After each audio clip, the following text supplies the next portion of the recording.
সুখ ও আনন্দের ধারায় ছোট সংসার হোক পরিবার পরিকল্পনায় জনস্বার্থে সেন্সেশন।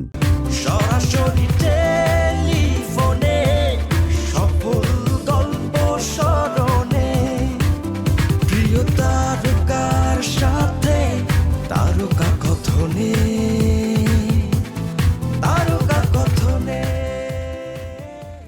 সেন্সেশন তারকা কথনে আপনাকে স্বাগত। আমি শাহাদাত সঙ্গে আছি। আমরা জীবনভর ছোটবেলা থেকেই শিশু বয়স থেকেই প্রতিযোগিতার মধ্যে নেচে থাকি। প্রতিযোগিতা চলে শ্রেষ্ঠ হবার, কখনো কখনো মেধার প্রতিযোগিতা, কখনো কখনো সৌন্দর্যের প্রতিযোগিতা, কখনো কখনো কিছু মানুষ বেঁচে থাকার প্রতিযোগিতায় লিপ্ত থাকে। সৌন্দর্য এবং মেধার প্রতিযোগিতা লাক্স সুপারস্টার 2025-এর স্টার বিদুষী বর্ণিতা আমার সঙ্গে আছে। কেমন আছে? আলহামদুলিল্লাহ, আপনি কেমন আছেন? তোমাকে আবারও শুভকামনা, কারণ তুমি যখন প্রথম হয়েছিলে, চ্যাম্পিয়ন হয়েছিলে, তখন চ্যানেল আই এবং তারকা কথনও তোমরা এসেছিলে। তোমাকে অভিনন্দন জানানো হয়েছিল আজকে এবং চ্যানেল আই সেটা লাইভ হয়েছিল। জি, আজকে আবার তোমাকে অভিনন্দন। অনেক অনেক ধন্যবাদ। আচ্ছা, তুমি চ্যাম্পিয়ন হওয়ার পরে তো অনেক কথা হয়েছে, সারা দেশের মানুষ তোমার সঙ্গে কথা বলতে চেয়েছে, তুমি অনেকের সঙ্গে কথা বলেছো। জি, এখন কতদিন হলো? অনেক লম্বা সময় পার হয়ে গেছে, প্রায় 4 মাস মতো পার হয়ে গেছে। সো এখন মানে ফিল করতে পারছি, তখন তো ফিল করিনি খুব একটা যে কি হলো আসলে, তবে এখন ফিল করছি। ওকে, আচ্ছা, ওই সময় গল্প অনেক হয়েছে। জি, ওটার রিয়াকশনস, মানুষের রিসিপশন, এক্সেপশন সমস্ত কিছু আলোচনা হয়েছে, কিন্তু এই গত 4 মাস তোমার কেমন কেটেছে? সত্যি কথা বলতে একটু ব্যস্ততার মধ্যে দিয়ে কেটেছে।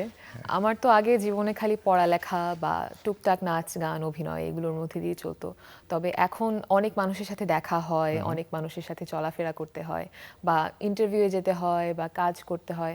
তো সব মিলে একটা ব্যস্ততার সময় কাটছে, তবে এটা আমি খুব এনজয় করছি।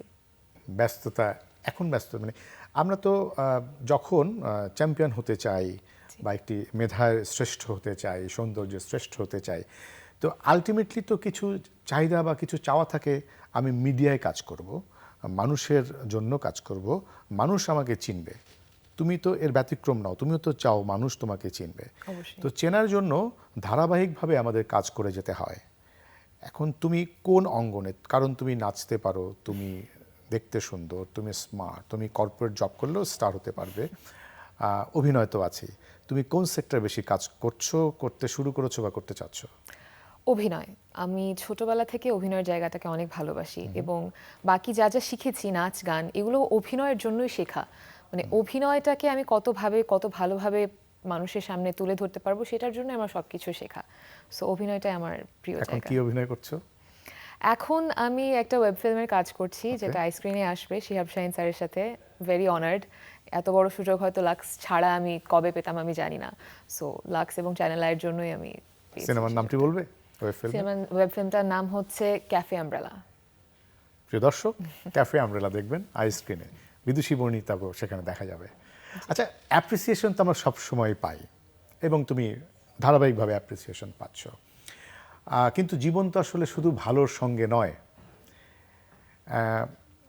আচ্ছা, এই প্রশ্নটা যাওয়ার আগে আমরা একটা ভিডিও দেখে আসি তোমার। জি জি, অবশ্যই। আমি আসবো এই প্রশ্নে আবার। রাজধানীর চীন মৈত্রী সম্মেলন কেন্দ্রে 7 বছর পর ফিরে আসা দেশের জনপ্রিয় বিউটি কম্পিটিশন লাক্স সুপারস্টারের বহুল প্রতীক্ষিত গ্র্যান্ড ফিনালেতে অংশ নেওয়া 5 জনের মধ্য থেকে এবারের সেরা সুন্দরীর খ্যাতি অর্জন করেন রাজশাহীর মেয়ে বিদুষী Barnita. The winner of Lux Superstar 2025 is Bornita!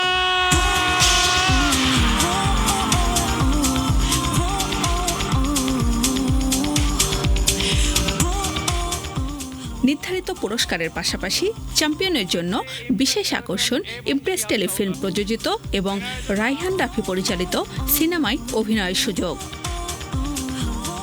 এছাড়া 2 রানার আপ চ্যানেল আই প্রযোজিত ও শিহাব শাহিন পরিচালিত ওয়েব ফিল্মে কাজের সুযোগ পাবেন। কাকে উইনার হিসেবে দেখতে চান, অনেকে আমার নাম বলছিলেন, সেটাই মনে হচ্ছিল হয়তো সেটাই আমার জন্য সবচেয়ে বড় প্রাপ্তি।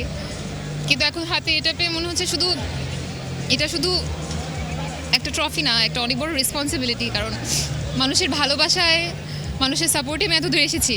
আমি পড়ালেখায় অনেক মানে চেষ্টা করি ভালোভাবে করার, কিন্তু ছোটবেলা থেকে কখনো ফার্স্ট হতে পারিনি। কোথাও না কোথাও ফার্স্ট হতে চাই। অনুভূতিটা আসলে অসাধারণ।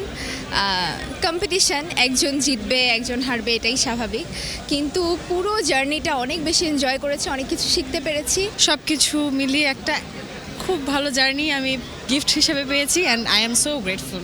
লাক্সের স্বপ্ন কতদিন আগে থেকে দেখেছেন? ছোট্টবেলা থেকে। রাজধানীর চিনমৈত্রী সম্মেলন কেন্দ্রে তারকাখচিত এই গ্র্যান্ড ফিনালে অনুষ্ঠানে উপস্থিত ছিলেন আয়োজক সহ বিশিষ্টজনেরা। লাক্স চ্যানেল আয়ের যে প্রথম 10 জন থাকে তারা বিভিন্নভাবে 2005 থেকে আজ পর্যন্ত অনেকেই আমাদের চলচ্চিত্র অঙ্গনে, নাটকের অঙ্গনে, আমি বলবো যে শুধু যে জায়গা দখল করে রয়েছে তাই নয়, শীর্ষস্থানে জায়গা রেখেছে। বাংলাদেশের আনাচে কানাচে ছড়িয়ে ছিটিয়ে থাকা আরও অনেক মেয়েকে অনুপ্রেরণা দিয়েছে, ইন্সপায়ার করেছে তাদের স্বপ্নের পিছে ছোটার, নিজের জন্য কিছু একটা করার। জমকালো আয়োজনে তৈরি হয় উৎসব মুখর পরিবেশ, যেখানে ছিল শোবিজ অঙ্গনের এক ঝাঁক তারকাদের মিলন মেলা। আমার কাছে আসলে মনে হচ্ছে যে আমি একটা মেমোরি লেনে হাঁটতে এসেছি। শুধু সৌন্দর্যের প্রতিযোগিতা না, যারা এখানে মানে এই যে ফাইনাল গালা রাউন্ডে যারা উঠে তাদের কিন্তু অনেক রকমের গুণ থাকতে হয়। তো একটা মানুষের মধ্যে যে এত ধরনের গুণ থাকতে পারে, অনুষ্ঠানটা না দেখলে আমরা বুঝতে পারতাম না। গত 20 বছরে আমাদের দেশের নারীদের মধ্যে যত ভালো অভিনেত্রী আমরা পেয়েছি তার বেশিরভাগই এই প্ল্যাটফর্মের মধ্য দিয়ে এসেছে। লাক্স চ্যানেল শো দেখতে আসছে, বাবা মার সাথে আসছে। আফটার লাক্স আসলে লাইফটা অনেক চেঞ্জ, নতুন কাজ করছি, অনেক মানুষের সঙ্গে মিশছি, অনেক এক্সপোজার পেয়েছি, ভালো ভালো গুণী গুণী মানুষের সাথে পরিচয় হয়েছে। স্পেশালি চ্যানেল আইয়ের সঙ্গে অনেক দিন আমরা কাজ করেছি, আমরা এখনও চ্যানেল আইয়েরই সন্তান। ওরা অনেক স্মার্ট, ওদের সবার জন্য শুভকামনা। সবাই মনে হয় খুবই ভালো কাজ করবে। অনেক বৎসর ধরেই এটার সাথে ইনভলভড, আমরা কাজ করছি ওনাদের ব্যাকস্টেজে, তো সেটা একটা আনন্দের ব্যাপার আমার জন্য। এবারের আয়োজনে শুধু সৌন্দর্য নয়, প্রতিযোগীদের অভিনয়। বাহ, দায়িত্ব কিন্তু বেড়ে গেছে অনেক। কয়েকজনই কিন্তু বললেন যে ভালো অভিনয় শিল্পী, ভালো অভিনেত্রী তৈরি হয়েছে অধিকাংশ এখান থেকে। তো বর্ণিতা কতটা ভালো অভিনেত্রী হতে পারবে বলে বর্ণিতা ভাবছে?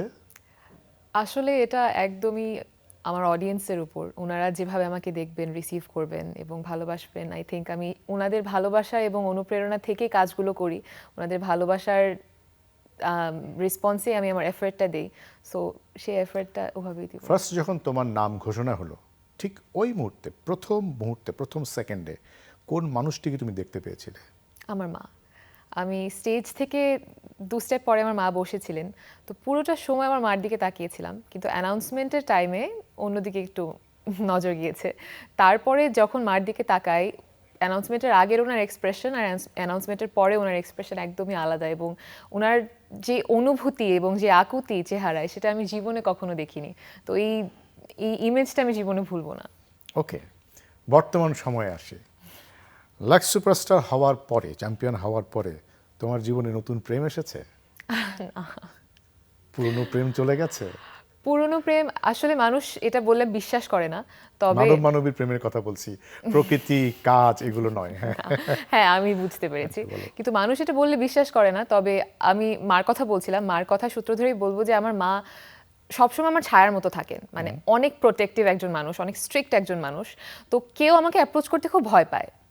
কোনো ছেলে যে কোনো কথা, মেয়ে বড় হয়েছে, মেয়ে প্রেম করবে, কত পুরুষ যাবে প্রস্তাব করবে, মা আচ্ছা এখন আমরা ধীরে বুঝে ধীরে নিলাম তুমি ছাড়ছে। প্রেম করতে পারছো না মায়ের জন্য। না না না, মানে দুঃখ প্রকাশ করছি তোমার জন্য আমি।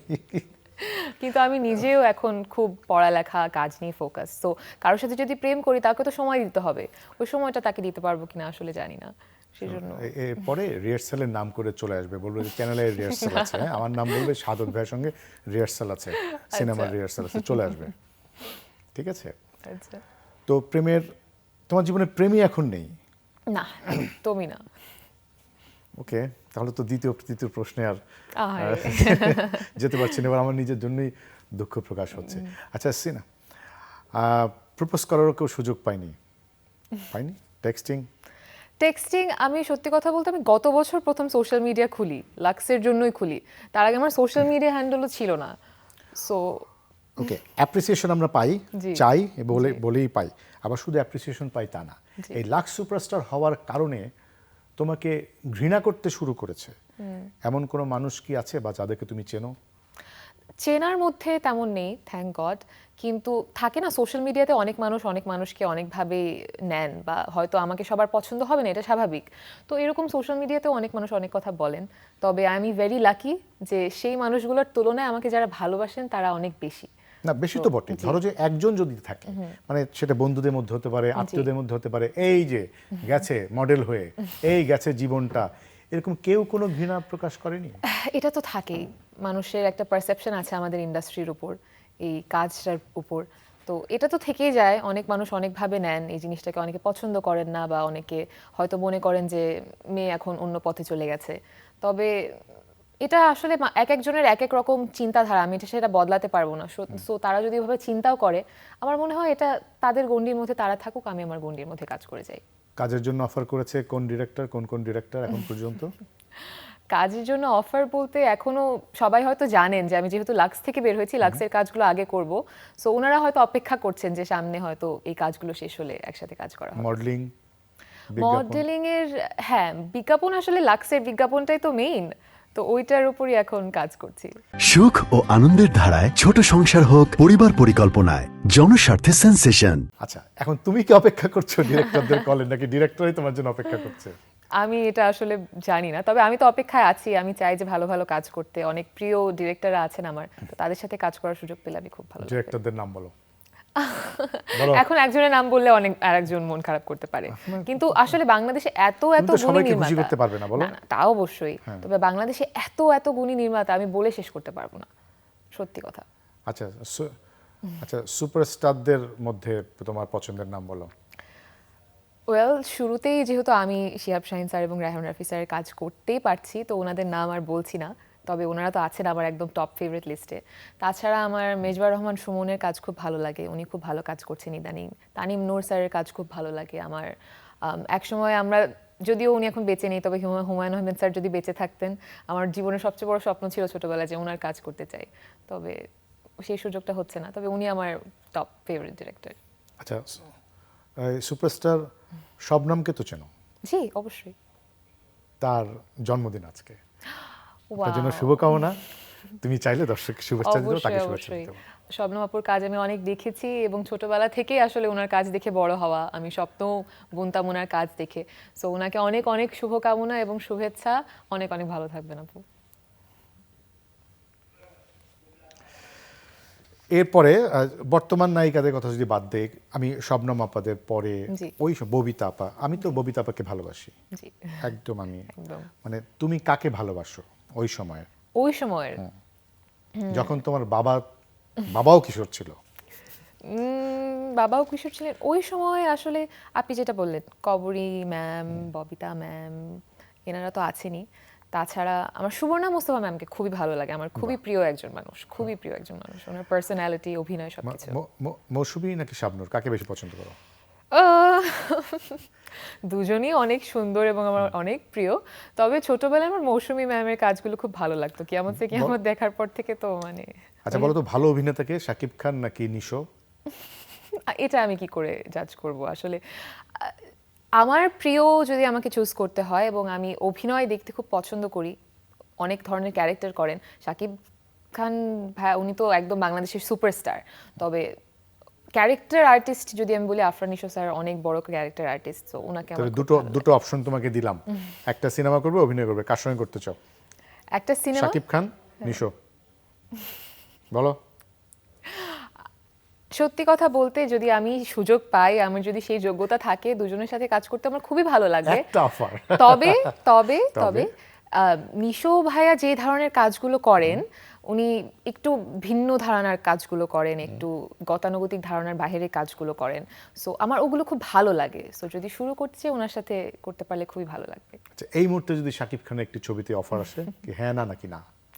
এটা আমাকে এখন নিজেকে কতটুকু প্রিপেয়ার করতে হবে এবং নিজে কতটুকু আমি পারবো করতে, বা গল্প কিরকম, সবকিছু দেখে অবশ্যই আমি করব, কারণ আমি আমার যোগ্যতার বাইরে বা আমি আমার এবিলিটির বাইরে কিছু করতে চাই না। রাজনীতি করার ইচ্ছে আছে? না। উত্তর দিতে তো ভালোই শিখেছো, খুব ভালো না, ভালো।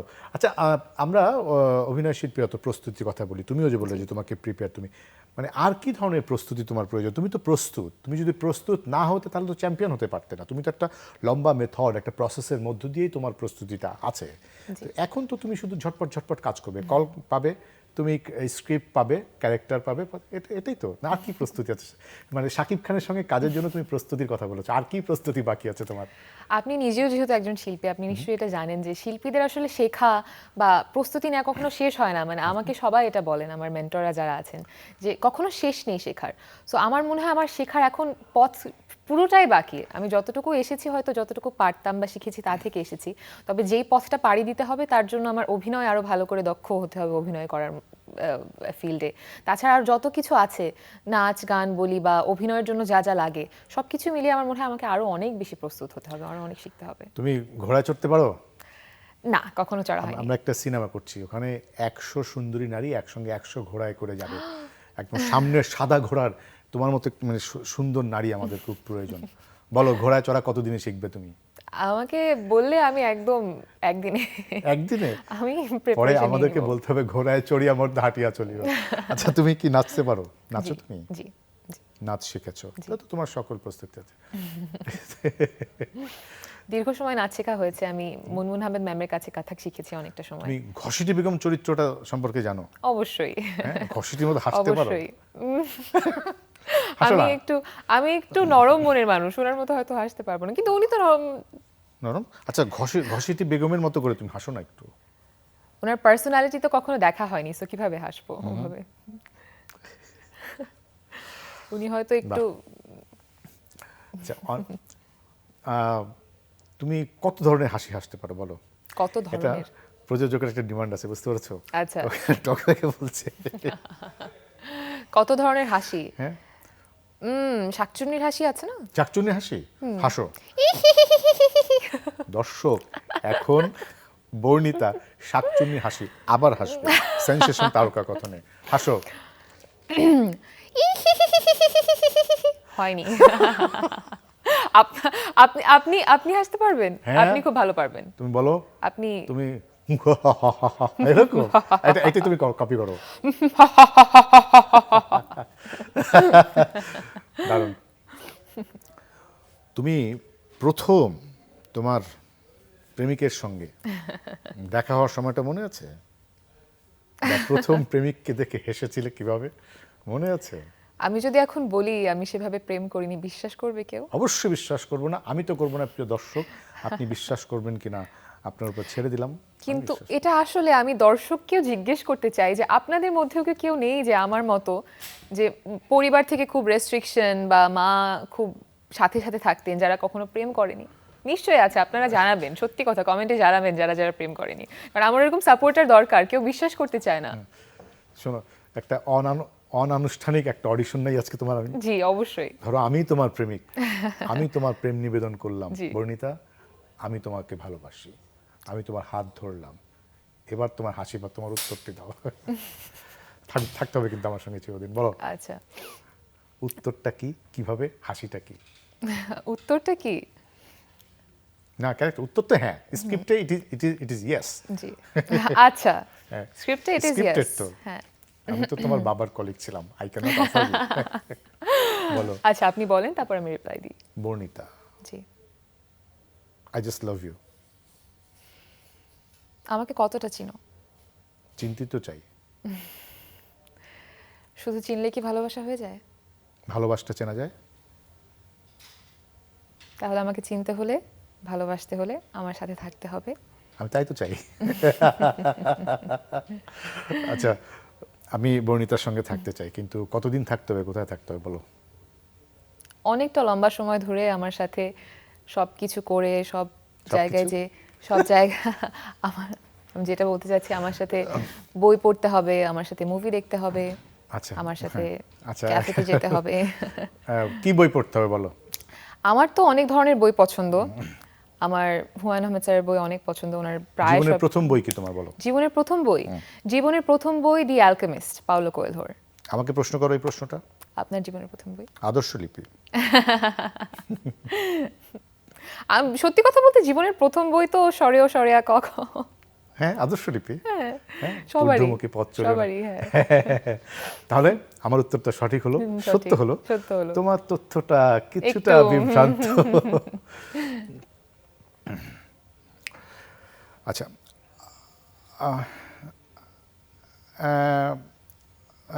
প্রথমে তুমি যখন মঞ্চে তোমার নাম ঘোষণা হলো, রায়হান রাফি মঞ্চে উঠলেন, চ্যানেল আইয়ের ব্যবস্থাপনা পরিচালক ফরিদুর রেজা সাগর মঞ্চে উঠলেন, ওই সময় তারা যখন বলছে, ওই সময় তোমার অনুভূতিটা কেমন ছিল? এই মানুষগুলোর সামনে, এই দেখো ছবি দেখা যাচ্ছে, তুমি রায়হান রাফির সঙ্গে মাঝখানে দাঁড়িয়ে আছো, তখন তোমার কেমন লেগেছিল? আসলে আমি অনেক ছোটবেলা থেকে অনেক স্বপ্ন দেখতে পছন্দ করতাম। আমি একসময় স্বপ্ন দেখতাম যে আমি বড় কোনো স্টেজে কখনো দাঁড়াবো এবং অনেক বড় বড় মানুষদের সামনে নিজেকে উপস্থাপন করব। তো সেই সুযোগটা আমাকে যে লাক্স সুপারস্টার এত তাড়াতাড়ি করে দেবে সেটা কখনো ভাবিনি। তো ওই জায়গায় দাঁড়িয়ে খালি একটা জিনিসই মনে হচ্ছিল যে আমি সেই ছোটবেলার বর্ণিতা যে স্বপ্নগুলো দেখেছে সেটা ফাইনালি পূরণ হচ্ছে। সো এখন আমি সামনের পথে কি করব সেই চিন্তা না করে বা আগে কি করেছি সেই চিন্তা না করে আমি খালি ওই মোমেন্টটাকে এনজয় করছিলাম। রায়হান রাফির সিনেমা তুমি করছো? জি করছো। ওকে, যতটুকু আমি জানি। কি নাম? এখনো কিছুই জানি না, এখনো কিছুই ঠিক হয়নি, তবে হয়তো সামনে। আচ্ছা, একটা অনুষ্ঠানের মধ্যে দেখলাম যে একটা ফরেন ট্রিপ ছিল। জি জি, তুমি পেয়েছো? না, ওটা হচ্ছে ফার্স্ট রানার আপ এবং সেকেন্ড রানার আপ পেয়েছে। আচ্ছা, রায়হান রাফির দ্য বেস্ট ছবি তোমার কোনটা মনে হয়েছে? উনার সব কাজই আমার মোটামুটি দেখা হয়েছে, সব কাজই খুবই ভালো লাগে আমার কাছে। তবে উনি রিসেন্ট একটা করেছেন প্রেসার কুকার, ওটার কারণ পছন্দ হওয়ার কারণ হচ্ছে খুব নারী কেন্দ্রিক একটা গল্প করেছেন, গতানুগতিক ধারার বাইরে গিয়ে, যে আমাদের বাংলাদেশেও এরকম এত বোল্ড এবং নারী কেন্দ্রিক চরিত্রে এরকম করে প্রেজেন্ট করা যায়, এটা আমার খুব ভালো লেগেছে। না, কিন্তু তিনি তো অনেক ব্রুটাল ছবিও করেছেন, আবার তার ছবিতেই নারীকে খুব অসম্মানিতভাবে, লোভীভাবে আমরা দেখেছি। সেটা তোমার ভালো লাগে? প্রেসার কুকার নারী কেন্দ্রিক হলো, তো সুরঙ্গের নারী তো খুবই লোভী একটা মেয়ে ছিল। এটা আমার মনে হয় কি যে প্রত্যেকটা স্টোরিতে একটা অ্যান্টাগনিস্ট থাকবে। অ্যান্টাগনিস্ট যে শুধু পুরুষ হতে হবে তাও না, নারীদের মধ্যে কি সেগুলো নেই? অবশ্যই আছে। এবং এরকম ক্যারেক্টার যে প্রেজেন্ট করা যায়, ওভাবে যে অভিনয় করা যায় এবং সেই সাহসটা নিয়ে যে অভিনয়টা করা হয়েছে এবং ক্যারেক্টারটাকে তৈরি করা হয়েছে, এটা আমার কাছে খুব ভালো লেগেছে। একটা গান গাও। গান গাবো? আচ্ছা আচ্ছা, দর্শকের কাছে আমি বিদায় নিয়ে নেই। অবশ্যই অবশ্যই। গান শুনতে শুনতে আমরা অনুষ্ঠান শেষ করছি। প্রিয় দর্শক, ভালো থাকবেন, চ্যানেলের সঙ্গে থাকবেন।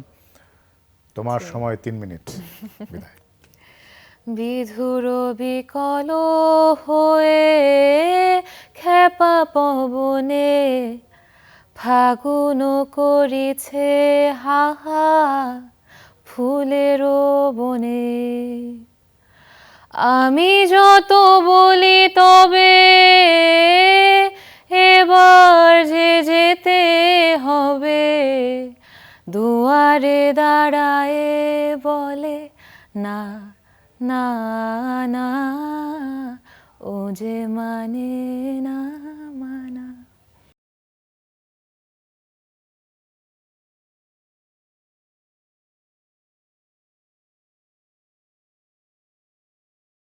সুখ ও আনন্দের ধারায় ছোট সংসার হোক পরিবার পরিকল্পনায়, জনস্বার্থে সেন্সেশন।